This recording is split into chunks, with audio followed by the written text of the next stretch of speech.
Primal Hunt, fresh from the developers who brought us Turok the Dinosaur Hunter series on the N64. And the minute this was shown, gamers were immediately asking, is this Turok for VR? The unfortunate answer is no. I would love Turok in VR. And yes, this has a bow and arrows. And yes, you are hunting dinosaurs. But this game is about hunting a lot of now extinct creatures for sport and leisure. So before we get into today's video, please take a moment to drop a like, subscribe for more virtual reality content, as I have lots more VR to show you. Let's get into it. You have to imagine at some point in the future, you can place your body in a machine called the Artemis. Then your consciousness is uploaded into a robotic body made for hunting dinosaurs.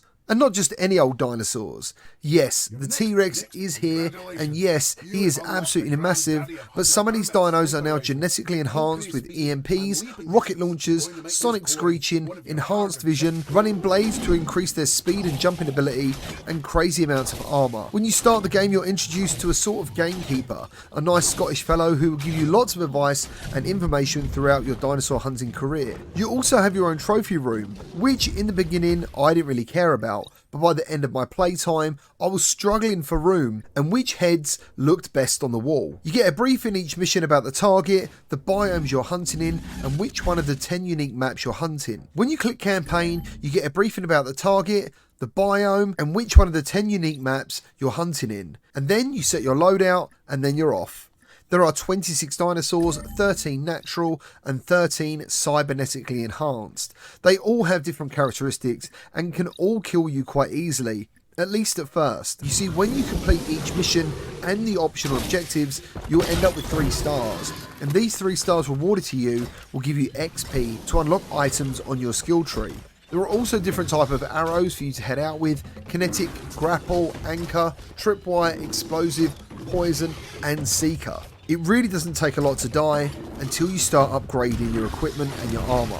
Once you learn how to track and how to move about using the grapple shots, and especially using stealth either from your shield or the bushes, you'll be well on your way to unlocking new essential gear and racking up the dinosaur heads for your trophy room. Now, me personally, I love the fact this game is actually pretty tough to play, because I imagine some reviewers might not be willing to put the time in to discover how good this game is, because it actually gets better the more you play it, because the dinosaurs get harder and harder to beat. After my 10 plus hours, I believe I'm only halfway through, and it's around the 4-hour mark. I was fully invested and I'd learned how to play and how to kill. It's an unusual satisfaction you get from tracking a dinosaur through the jungle, trying to pick your fights carefully to get to the main target, make the kill, collect the prize, and still have enough health to make it back to the base. When the game works well, it's a very cool experience. Unfortunately, this game does have some glitches. Quite a few actually. None of them are game breaking per se, but they do dampen your enjoyment sometimes. Some animations can be missing, leading to some dinosaurs almost ice skating towards you. Some dinosaurs are dead but won't visually die. Loot crates don't open. The footsteps you're tracking can float in midair, and the fog in the game can be very severe at times. And I can't really tell if it's by choice or it's simply just foggy.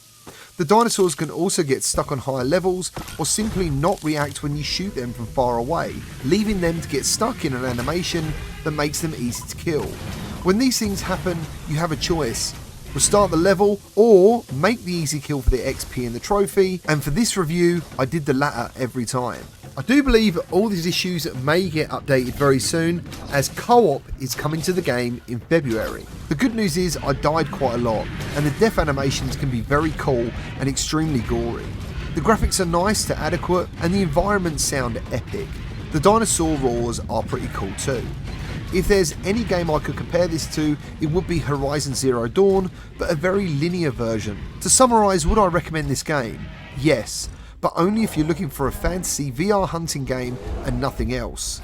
If character unlocks, progression, and an ever-increasing difficulty excites you, this is the game for you. I've had a blast so far reviewing this, but as I said, you have to put the time in to reap the rewards to see what the game has to offer. Since I didn't pay for the game, I will give a copy away to my patrons and channel members, and if you pick up the game, let me and others know what you think of it down in the comments below. I hope this review helped, and I'll see you on the next one.